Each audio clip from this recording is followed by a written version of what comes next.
¿cómo estáis? Hola, Cano Production vous offre la seule attitude sur Vox Africa. Stay tuned.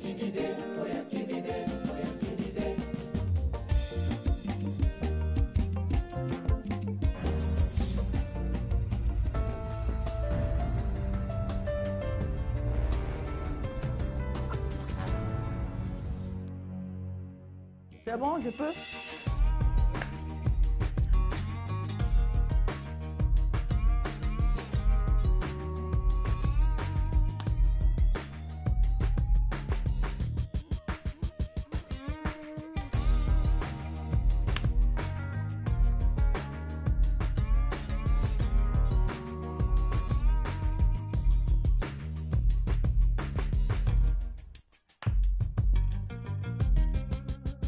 Loulou chérie, soyez les bienvenus à votre émission préférée, la seule attitude sur Vox Africa.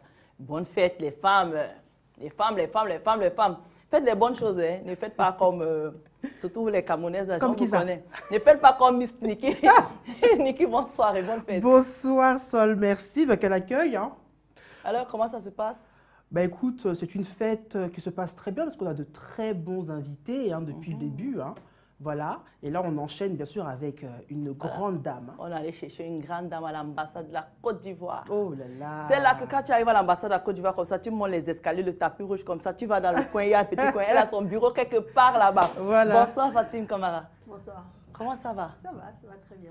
Ça va bien. Oui, je suis contente d'être là, tout va bien. Bah oui, en rouge aussi, pour la journée de la femme. Bah oui. Alors Fatim, en tant que responsable de communication à l'ambassade de Côte d'Ivoire, c'est quoi ce rôle-là? Qu'est-ce que tu fais quand on est une big boss en fait, de la communication? Déjà, je dépends du ministère des Affaires étrangères. Okay. Donc, il faut savoir que dans les ambassades, en général, il n'y a pas de service de communication. Ce sont des postes qui sont en train de se développer. Nous, à l'ambassade de Côte d'Ivoire en France, ce qu'on fait, c'est que vraiment, c'est la plus grosse ambassade qu'on ait de la Côte d'Ivoire à l'étranger. On a l'ambassade de Côte d'Ivoire en France, on a les États-Unis, puis on a d'autres ambassades plus ou moins grandes. Seulement, la Côte d'Ivoire, la France, c'est la plus grande. Et la fonction de chargé de communication de l'ambassade de Côte d'Ivoire est une fonction qui a commencé à se développer vers 2011 véritablement avec l'arrivée de l'ambassadeur Ali Koulibaly qui est aujourd'hui ministre des Affaires étrangères. L'objectif vraiment... Toi, ton patron est ministre quoi. On va parler de ça après. Écoutez, je travaille dans une ambassade, ils sont tous mes patrons. Donc tous ceux qui arrivent sont mes patrons, mais en fait, vraiment, l'objectif, le travail qu'on fait dans l'ambassade, vraiment, c'est de vendre l'image de la Côte d'Ivoire. Parce qu'il faut savoir qu'on participe à énormément d'activités. On a beaucoup de ministres qui viennent participer à des activités. Paris, c'est la plaque tournante de tout ce qui est forum, salon et tout ça. Et ça permet aux pays en général de se vendre. Très souvent, on a des représentations diplomatiques dans les pays étrangers. Bon, on a des diplomates qui sont là, qui sont points focaux d'un certain nombre de ministères à Abidjan, qui se font le relais en fait des ministères quand il y a des activités qui sont organisées. Chez nous en Côte d'Ivoire, on a fait le parti vraiment de développer depuis quelques années un vrai service de communication qui va servir en fait à accompagner les ministères quand ils viennent faire des activités en France. Parce que notre objectif premier aussi, c'est de vendre l'image de la Côte d'Ivoire à l'étranger. Donc, ce qui s'est passé précédemment, c'est que quand il y avait des activités qui étaient organisées, il y avait un service de relations presse qui était là. On invitait en général des journalistes ivoiriens en France qui venaient faire des papiers qui retournaient à Abidjan. Bon, ce n'est pas ça l'objectif. L'objectif, c'est de montrer le potentiel d'un pays. Donc, montrer le potentiel d'un pays, c'est de montrer déjà à l'opinion publique en France que la Côte d'Ivoire est un grand pays. Oui, mais attends, tu n'as pas atterri comme ça à l'ambassade, de journaliste à l'ambassade. Donc, quand même, il y a eu une petite passerelle. Mais c'est grâce aux journalistes que je suis arrivée à l'ambassade, parce que pendant la crise, quand l'ambassadeur Ali Koulibaly est arrivé, il cherchait quelqu'un plutôt, une personne introduite dans le milieu des médias. D'accord. Donc, j'étais là. C'est vrai que j'ai fait pas mal d'activités politiques, ça a aidé aussi. Et donc, quand je suis arrivée, effectivement, je suis passée à la moulinette, on m'a posé plein de questions parce qu'il ne suffit pas de dire que tu as un réseau, il faut être pris. Voilà. Et c'est comme ça que je suis rentrée à l'ambassade et que j'ai commencé à planifier. J'ai commencé avec les relations presse, à planifier les plateaux à Radio France, puisque c'était ma maison avant. Et puis après, de fil en aiguille, l'organisation des interviews. Oui, tu as un peu, on va dire, innové dans la manière de faire, parce que tu dis qu'habituellement c'est un peu plus institutionnel.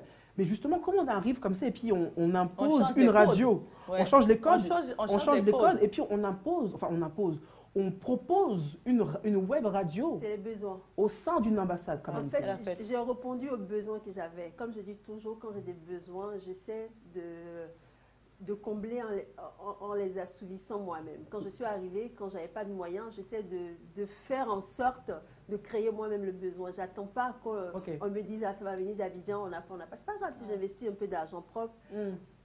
Ou si je n'ai pas de retour, ce n'est pas de l'investissement, mais c'est le pays. Et puis au bout d'un moment, si je réussis à avoir l'accroche, en général, ça reste. C'est ce qui s'est passé avec la radio. Quand je suis arrivée, c'est vrai que la relation presse était bien, mais à un moment, quand la presse, tant que ça n'éclate pas chez vous, quand il commence à se désintéresser un peu, il faut quand même faire vivre l'image de son pays. C'est ça. Et de fil en aiguille, c'est vrai que la presse internationale, bon, il y avait la presse internationale, il y avait le journaliste ivoirien, mais j'avais besoin de parler avec les Ivoiriens. C'était un moment vraiment où la discussion était rompue entre les Ivoiriens de France. Donc, en fait, du coup, ce que j'ai fait, c'est qu'on s'est dit, bon, on va créer une radio. On va créer une radio, mais on ne va pas l'appeler la radio ambassade. Si on l'appelle la radio ambassade, les Ivoiriens, ils ne vont pas venir. Ça sera un peu partisan. Donc, on a eu l'idée de l'appeler la voix des diasporas. On était 3. La voix de la diaspora. Je travaille beaucoup avec mon conjoint. C'est marrant. Il est journaliste. Donc, c'est vrai que dans beaucoup de réflexions que je mène, souvent, les confidences sur l'oreiller chez nous, c'est de faire des plans de communication. On ne veut pas savoir. On veut pas savoir ce qui se passe sous l'oreiller, pardon. Non, c'est bien qu'elle le dise parce que c'est bien de savoir qu'il y a des couples qui travaillent ensemble. La réflexion, comme ça, elle est venue un jour, je lui ai dit, écoute, c'est un peu difficile avec les Ivoiriens. Il faut qu'on crée, il faut vraiment que je crée, parce qu'il est très impliqué, il est en Côte d'Ivoire et tout ça. Maintenant, je dis, bientôt, il va s'appeler Camara parce que... Franchement, il est plus là-bas que toi. Il est plus là-bas que moi. Et donc, du coup, on a commencé comme ça. Et un jour, je lui ai dit, bon, on va créer une radio. Parce que moi, comme je viens de la radio, c'était au début des web radios et tout ça. J'ai dit, ça va être bien. Et puis les Ivoiriens, comme on aime bien l'image et tout ça, donc on va faire ça. Mais qu'est-ce que tu réponds à ceux qui disent que la radio, en tout cas la web radio, la voix de la diaspora, qui je sais que émet en France et puis sur Internet, et puis à Abidjan, il y a aussi un local. Qu'est-ce que tu réponds aux critiques de ceux qui disent oui, mais en fait, c'est comment dirais-je, c'est la continuité de l'ambassade, de la communication de l'ambassade. En fait, c'est une radio en fait partisane. Certains artistes même refusent de se rendre à cette radio-là. En fait, je dis c'est pas juste parce qu'en fait, quand ils vont sur notre page, ils se rendent bien compte qu'on traite de tout. C'est vrai qu'on a eu vraiment la liberté quand on a expliqué à la directrice de la communication de la présidence, au CICG, au Premier ministre, Ahmed Bakayoko, au Premier ministre Gon, parce qu'à chaque fois qu'il y avait une personnalité, on prenait quand même le temps de leur expliquer ce que c'était, parce qu'ils ne comprenaient pas souvent qu'on fasse des sujets politiques des deux bords ou de tous les bords politiques. On leur explique, on dit voilà, on a mis en place un outil pour que les Ivoiriens puissent s'exprimer. Et quand on donne la parole à l'un, il faut qu'on donne la parole à l'autre. C'est aussi ça qui crée la synergie. Et ça a été accepté ça facilement, ça? En fait, à l'ambassade, on est en France. C'est pas facile d'avoir un local. Donc, quand on a fait la proposition de créer l'ambassade, vraiment, on a demandé le local à l'ambassade. Tout ce que je peux dire aux gens, c'est que l'ambassade nous prête un local au sous-sol où on a installé la radio. Mais après, tout ce qu'il y a dans la radio, c'est pas l'ambassade qui l'a acheté. Vraiment, on l'a acheté avec nos propres fonds. On a eu de l'aide par-ci, par-là, quand on a demandé un certain nombre de personnalités. Ah, donc c'est ta radio, en fait. Non, ce n'est pas ma radio. On a demandé de l'aide. Ce n'est pas un budget de l'ambassade qui a créé la radio à l'ambassade. Quand on a décidé qu'on lançait le projet, on a dit, OK, vous voulez lancer le projet, vous avez besoin de quoi? Ça. Ah, on n'a pas de budget, mais on peut vous prêter un local. Donc, on nous a prêté un local. En fait, l'ambassade a juste prêté le local. Et ils n'interviennent même pas dans le type des émissions qu'on fait. On va faire des directs dehors. On prend juste soin de ne pas heurter les uns et les autres. Vraiment, on essaie d'avoir une programmation qui soit le plus neutre possible. On traite de tout le monde. Et je gage qui que ce soit de nous dire le contraire. Parce qu'on fait beaucoup de directs. Quand ils vont sur nos pages, ils voient bien qu'on fait tout. On est invité par tout le monde. Et c'est vrai qu'il y a un certain nombre de gens qui ne viennent pas. Ce sont des gens qui sont très politiquement... parce que ceux qui ne viennent pas, justement, ce sont ceux qui sont peut-être engagés politiquement dans leur musique, dans leur art. Qui ont du mal. Hein, je pense aussi que le fait que ce soit quand même le bâtiment, ça reste quand même le sous-sol de l'ambassade. Voilà. Il faut les convaincre que l'ambassade ne met pas l'œil dessus. Hein. Non, mais en fait, je leur explique à chaque fois. Et je pense qu'ils comprennent. Mais quand on sort, pour certains, par exemple, on sort les interviews, ils sont d'accord. Mais il faut savoir aussi qu'il y a certains qui sont réfugiés politiques. Qui ne peuvent pas simplement venir dans leur ambassade pour faire une émission. Ils n'ont pas le droit. Ils n'ont pas le droit de toute façon. Ils sont réfugiés politiques. Donc, ces gens-là, il y a un certain nombre de gens qui acceptent volontiers qu'à l'extérieur, qu'on aille faire des interviews. Moi, comme je dis, c'est participatif. J'ai des gens qui sont avec moi depuis le départ qui ne touchent pas un rond. Tu as Albert Droba-Carino qui était la 4e personne qui a intégré la radio jusqu'à aujourd'hui. Grand journaliste d'ailleurs, de la diaspora. Oui, tu as Augustin Lobé qui a rejoint l'équipe. C'est vraiment participatif. Il y avait Ousseinou au début, il y avait moi, Philippe. Ensuite, il y avait Ousseinou. Ensuite, tu as Droba qui s'est rajouté. Tu as Carino qui s'est rajouté pendant les équipes à Abidjan. Abidjan, tu as Rach, tu as Tabaco, tu as Esmel. Mais c'est un concept atypique, Sol. Enfin, tu es camerounais d'origine. Est-ce que tu penses que c'est quelque chose qu'on aurait pu faire à l'ambassade du Cameroun en France, ça, par exemple? Radio là-bas? Une radio là-bas? Non. Sans que votre ambassadeur ne... Non, c'est pas possible. Mais moi, je veux que tu nous parles aussi de ton ONG, parce que tu es une femme quand même qui ne baisse pas les mains. Mais l'ONG, je l'ai créé il y a longtemps, c'était en 2017, c'était même avant, c'était quand j'étais encore étudiant. Moi, je suis d'Atekoubé, je suis d'Adjamé. Maintenant, Atekoubé, Adjamé, il y a une vraie scission. Adjamé, ça, c'est les vrais quartiers, c'est là-bas qu'on avait mangé mon garba. Les souvenirs. Donc, attention, c'est l'ONG Fantati. Oui, Fanta, le nom de ma mère, et Tidiane, mon père. Oh, c'est mignon. Fantati. Donc voilà, et donc c'est une ONG qu'on a créée en 2017 avec David Diomondé, qui est toujours le président. Et l'objectif, en fait, au départ, c'est que moi, je venais surtout pendant les vacances et je me rendais compte que les enfants, en fait, de Baru, ils n'avaient pas d'activité. C'est comme ça qu'on a commencé à organiser des sorties pour les enfants. On a fait Wozo, on a fait pratiquement tout les vacances. Les enfants, quand je les vois aujourd'hui, ils étaient là, je les portais, maintenant ils m'arrivent là. Maintenant, ils ont ma taille. Donc, au départ, on a commencé par les faire sortir un peu en dehors d'Adjamé, en dehors d'Atekoubé, parce que c'est pas pareil. Je suis à Atekoubé, je suis pas à Adjamé. Et donc, après, c'est un peu évolué.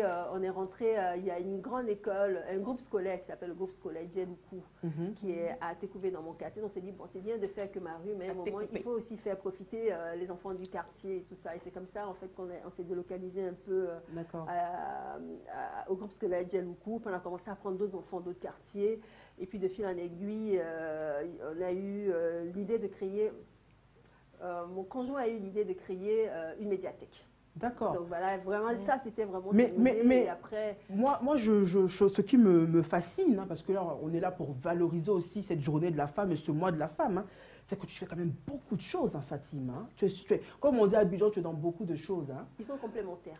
Des choses complémentaires, parce que là, on a quand même parlé du fait que tu sois quand même directrice de la communication de l'ambassade, fondatrice d'une web radio au sein de l'ambassade. Même les lois qu'on vote en Côte d'Ivoire, elle est dedans, elle est partout. Et tu es partout, et là maintenant, tu as cette ONG, et en même temps, tu étais, je crois que tu as passé un peu la main animatrice aussi sur la chaîne nationale pour justement promouvoir l'école en Afrique, en Côte d'Ivoire. Je trouve ça vraiment fabuleux. Ouais.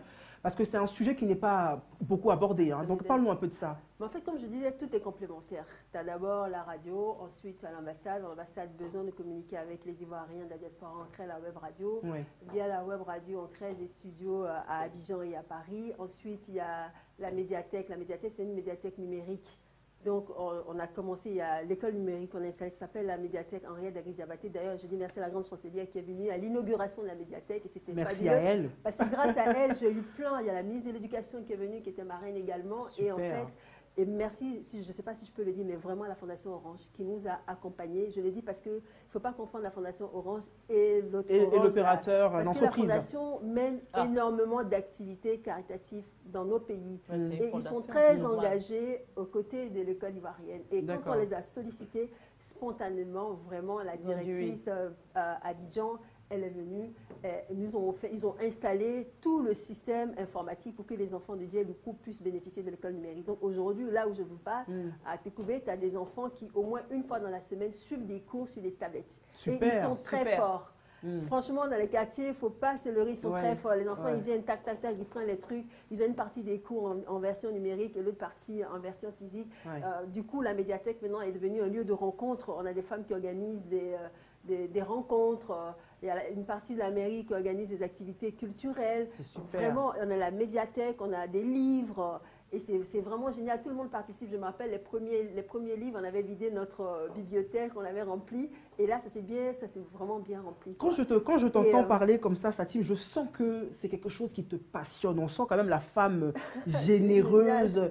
et tu aimes te rendre utile, en fait, à ta patrie. Je pense que c'est pour cela, d'ailleurs, que ce rôle à l'ambassade te va très bien. Parce que, mis à part vendre le pays, tu aimes te rendre utile, en fait. Quel plaisir tu découles en fait de tout ça? Qu'est-ce que tu ressens quand tu vois tout ça Qu'est-ce que je ferais si je ne travaillais pas pour la Côte d'Ivoire? Franchement. J'étais loin de me douter que j'allais travailler pour la Côte d'Ivoire. Moi, j'ai toujours vécu en France. Ouais. Je ne suis pas sûre que j'allais retourner en Côte d'Ivoire. Et là, quand on m'a proposé le travail, la place de chargé de communication à l'époque à l'ambassade, bon, c'était un travail comme un autre, tu vois. C'était vraiment l'illumination. Puis après, c'est monté crescendo parce que c'est le plaisir de voir le potentiel de son pays, de le vendre à l'étranger. Une vraie passion. De faire la navette entre la Côte d'Ivoire et la France, de voir comment les gens se plient en quatre, vraiment pour montrer ce que nos pays ont à offrir. C'est souvent quand ça passe dans la presse ici, c'est les guerres, c'est les crises et tout ça. Mais moi, je me rends compte que depuis que je suis à l'ambassade, mon téléphone n'arrête pas de sonner. Bah oui. Il y a des jeunes entrepreneurs à tous les bords. Aujourd'hui, quand tu vas à Abidjan, c'est méconnaissable. Les gens, tous ceux de la diaspora qui sont rentrés, qui rechignaient à rentrer, n'ont même plus envie de revenir parce que ça se passe en Afrique. Comme le disait Jacques Attali, la deuxième partie du 21e siècle sera africaine. Exactement.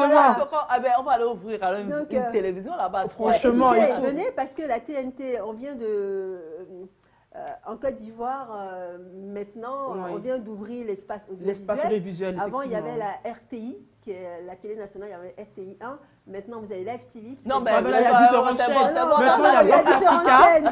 Il y a Vox Africa. Tout ce que vous voulez. Écoute, Sol, on ira enregistrer là-bas. Quelle place la femme ivoirienne de la diaspora occupe selon toi? Vous savez quoi? Le président de la République nous a fait. Quand je dis ça, vraiment, ce n'est pas partisan. Quand je dis ça. Parce que, non, c'est pas partisan parce que vous savez, il y a un ministère qui a été créé dédié aux Ivoiriens de la diaspora. C'est le ministère de l'intégration. Le ministère de l'intégration et des Ivoiriens de l'extérieur. Et les femmes occupent mais vraiment une place incommensurable. Tout à l'heure, on parlait du 8 mars. Mais le 8 mars, je dis, c'est une journée importante chez nous parce que nous, le 8 mars, il a commencé il y a 2 semaines avec la présentation du pagne. Et il n'y a plus de pagne. Il n'y a plus de pagne. J'ai même pas eu de pagne. Nous, on prépare le 8 mars 2 semaines à l'avance avec la ministre Ramatali, avec la ministre de la femme, de la famille. Pardon, attends, il n'y a plus de pagne comment? C'est fini ou bien? Parce que c'est des pagnes qui sont faits spécialement pour le 8 mars. Et c'est collector. Donc chaque année, tu as un nouveau pagne. Oh, mais moi, je dis, cette histoire de pagne-là, par contre, moi, je veux dire, c'est... C'est fédérateur. On va dire c'est fédérateur. C'est pas tant pour gagner de l'argent, mais c'est très bien parce que c'est une reconnaissance quand on vient comme ça dans notre espace. Ça fait plaisir. C'est comme d'avoir des jolies paires de chaussures. Moi, j'adore les chaussures. Non, pas de 8 mars. D'ailleurs, je pense que je vais partir avec celle-là. Tu peux, c'est ta pointure. Mais vraiment, et donc nous, le 8 mars, c'est une journée super importante. Là, on est en train de la préparer. Ce sera là, je crois, à la fin de la semaine. Et c'est vraiment des grandes journées de mobilisation. Ce n'est pas des journées où on va faire que chanter et danser. C'est vraiment des journées où les actions sont véritablement... Des messages sont véhiculés. C'est vrai que les femmes, toute l'année, elles mènent des actions et tout ça, mais vraiment le 8 mars, c'est vraiment c'est des journées où concrètement, vraiment des actions sont menées en faveur des femmes. Et vous savez, depuis 2016, la parité est entrée dans la Constitution ivoirienne. Oui. Donc maintenant, l'homme et la femme sont les chefs de la famille. Normalement, ils sont les chefs de la famille. Mais je vais rien dire donc de plus. vraiment, c'est vrai que les gens ont pris ça un peu de façon factuelle en disant bon maintenant vous allez payer les factures. Non, c'est important. Mais on a toujours payé les factures. Ah oui, c'est ça. Mais il faut savoir que dans certains pays, les femmes n'ont toujours pas le droit de conduire. Dans certains pays, les femmes n'ont rien droit de faire s'ils n'ont pas la tutelle de leur papa ou de leur maman. Donc ça demeure une avancée tout de même. Donc voilà, en Côte d'Ivoire, vraiment, il faut dire qu'on prend des décisions qui sont assez importantes en faveur des femmes. Et les femmes occupent une place vraiment dans tous les secteurs, en politique. Mais moi, je suis fan d'un pays en ce moment, c'est le Togo. Pourquoi? La première ministre là-bas, c'est une femme. Ça, par contre, je suis fan. Ah oui, hein. Alors, au Ghana, on a une présidente femme. C'est ça, voilà. Ah ouais, tu vois, non, les pays comme ça, ça bouge, hein. Ça bouge, il faut que ça bouge. Ça bouge dans nos pays. Mais Sol, quand tu l'entends comme ça, tu te demandes pas, mais attends, mais comment elle fait tout ça? Moi, je me dis, mais comment tu arrives à faire tout ça? J'adore mon pays et j'adore. Elle est passionnée en fait. Quand je fais des choses, que je vois les enfants dont les yeux brillent, ça me fait plaisir. Quand je fais une émission de radio, puis les gens de la diaspora qui viennent qui disent ah c'est génial, une radio à l'ambassade, je suis contente parce que c'est il y a une radio dans mon ambassade. Parce qu'il y a certaines ambassades même qui nous ont demandé ah vous avez une radio, ah ce serait bien qu'on puisse en mettre. Mais pourquoi tu as fait l'accent camerounais? Une radio. C'est un Camerounais qui t'a posé la question. C'est pour que tu te sentes moins seule là. Quand je vois des enfants dans la médiathèque en train de faire des choses, je suis contente. Et puis vraiment, c'est les énergies qui portent. Et puis je ne suis pas toute seule, il y a une équipe. Il y a une équipe derrière. C'est quoi les projets alors pour... C'est vrai qu'avant la pandémie, je suppose que tu ne fais pas trop les allers-retours sur Abidjan. Mais tu as prévu quoi pour 2021, si Dieu le permet que... Inch'Allah, mais 2021 a déjà commencé. Les projets n'en sont plus des projets. On dit la différence entre le projet et un rêve, c'est la date. Exactement. Donc là, mais c'est vrai que pour 2021, bon, on vient de lancer l'agence de presse radio. L'APRA. La toute première agence de presse radio africaine, je tiens à le dire. Waouh! Attends, ça s'applaudit ça quand même, hein? Parce que, attends. Elle a dit, il faut préciser, pardon, hein? On a applaudi. On a oui. Ah oui. C'est génial. Ça mérite. C'est encore la Côte d'Ivoire, vous voyez. Mais attends, donc il a fallu que Fatim Camara ait l'idée de créer une première agence de presse en Côte d'Ivoire. Mais en fait, je n'invente rien. Comme j'ai dit, l'avantage que j'ai, c'est d'être dans la diaspora. Elle est humble en plus. Ouais. En fait, moi, je n'invente rien. C'est pas moi. Non, c'est mais pas c'est moi. vrai. L'avantage qu'on a d'être dans la diaspora, c'est qu'on peut transcrire un certain nombre de choses qu'on voit ici facilement là-bas. Ouais. Donc, quand on crée une web radio, les web radios sont en plein vogue ici. Et c'est maintenant que ça commence en Afrique. Donc, quand ça marche en Afrique, ça veut dire que voilà, il y a un écho parce qu'il y a beaucoup de gens de la diaspora qui sont rentrés, donc ils sont plus ouverts. Donc là, il y a déjà une agence de presse radio qui existe en France. Moi, je l'ai vu, je me suis dit pourquoi pas en Afrique? C'est ça. Pourquoi pas? Parce qu'on a de gros problèmes d'alphabétisation. Ouais. En France, en ce moment, c'est le boom des podcasts. Exactement. Et là, c'est en train de venir en Afrique. On s'est dit pourquoi ne pas être précurseur? De toute façon, on a été précurseur en plein de choses. Quand on a créé la web radio La Voix des Diasporas, on était les tout premiers à faire la radio télévisée. Avec la petite caméra et tout ça, à faire des directs. Et ça, je le dis à qui veut l'entendre. Parce que quand tu descends dans notre fil d'actualité, tu verras que les premières vidéos en radio, c'est La Voix des Diasporas, même avant de plus grandes radios. Je me rappelle quand j'étais à Plein Sud avec Amo Mévégué, Plein Sud était la première émission à faire des retransmissions sur Facebook. Ah oui. C'était au moment où tout le monde disait Facebook, réseau social, pas sérieux et tout ça. Quand on a fait la proposition à Mobile, on dit bon, on va faire des photos, on va mettre sur Facebook. Et comme je dis toujours, je gage quiconque me dit le contraire, de redescendre la file d'actualité de Plein Sud, il verra que les premiers éléments qui passent sur Facebook, c'est Plein Sud qui les a initiés. Alors avec ces éléments, quand même, où vous avez été avec ton équipe précurseur, hein, là, avec cette agence de presse que tu as montée là, sur Abidjan, donc l'APRA, il a fallu quand même convaincre certains décideurs en haut lieu, je pense. Après, pareil, c'est toujours des projets participatifs. Comme je dis toujours, tous les projets qu'on a montés jusque-là, c'est des projets qui sont liés. C'est vraiment, tout est lié. Donc après, vraiment, on va dire, c'est un peu une continuité de La Voix des Diasporas parce qu'on part du principe que nos gens en Afrique sont... C'est vrai que les vidéos, c'est bien, mais ça coûte plus cher d'écouter les vidéos parce que le flux, la data est plus chère. Mais l'audio, aujourd'hui, ça passe facilement. Et puis, on a beaucoup de gens qui ne savent pas forcément lire et écrire, qui sont dans les marchés, qui font autre chose. Je prends toujours l'exemple de mon cousin, Amidou. Merci Amidou. Amidou qui me conduit et qui fait tout. Et Amidou, en fait, vraiment, il a appris sur l'état et vraiment, le mec, aujourd'hui, c'est parfaitement lié et écrit. Alors qu'il y a 3 ans, il n'arrivait pas à le faire. Mais il adore l'audio.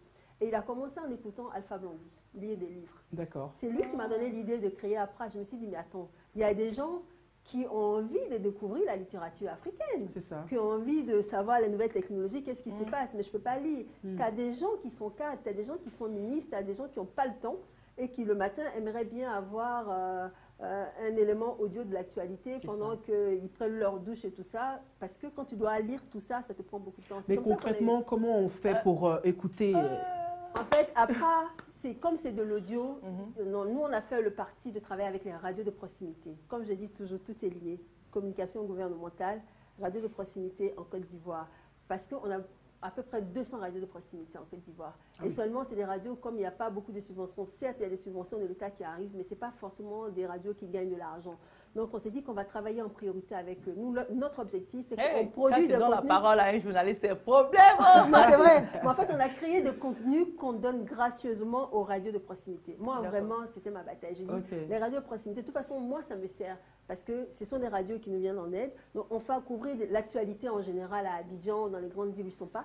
Et puis, on les envoie à nos partenaires, parce qu'on a signé évidemment un partenariat avec eux. Ce qu'on leur demande simplement, c'est de citer notre nom, puisqu'on est une agence. Des choses, vraiment, on se positionne, on est enregistré en tant qu'agence de presse. C'est vrai qu'il y a toutes les agences AIP qui sont plutôt du rédactionnel, on a les agences de presse, vidéo et tout ça qui existent depuis longtemps, mais les agences de presse audio, il n'y en a pas, je peux le dire, et c'est le tout premier. Donc l'idée vraiment, c'est de produire des contenus, quand même, on leur envoie des contenus et ils diffusent, c'est tout bénéfice pour tout le monde, comme ça, eux ils savent en temps réel, le gars qui a son téléphone, s'il se passe quelque chose dans le monde, il va regarder Internet, il sait ce qui s'est passé. Attends, mais ça, si on a quelque chose à dire, on lui dit. On a la fin de l'émission. À la radio, ils ont l'APRA pour avoir les informations tout de suite. Mais c'est super. Super. Alors, je peux même plus te donner le mot de fin parce que tu as tellement développé, tu as tellement de choses à dire que si on reste là, on va quitter ici demain matin. Mais venez à l'ambassade. Voilà, on viendra à l'ambassade. Jusqu'après, nous, il y a Eugénie qui me met la pression dans le dos. C'est ça. En tout cas, on te suivra partout, la voix de la diaspora, l'ambassade et puis l'APRA. Mais vous l'avez débauché, c'est une de la voix de la diaspora. Ah ben maintenant, elle a la voix de la solitude. Merci. On viendra. Hein. Mais courage et merci pour tout ce que tu fais. Et bonne fête, c'est le mois de la femme. Je prends les chaussures. Hein, tu peux prendre c'est la pointure. Nous, on fait des cadeaux dans la solitude. C'est ça. Merci, mes loulous, d'être fidèles à cette émission. Ne quittez pas juste après moi. Il y a Eugénie Djeki qui arrive avec Écho de Paris et bonne fête.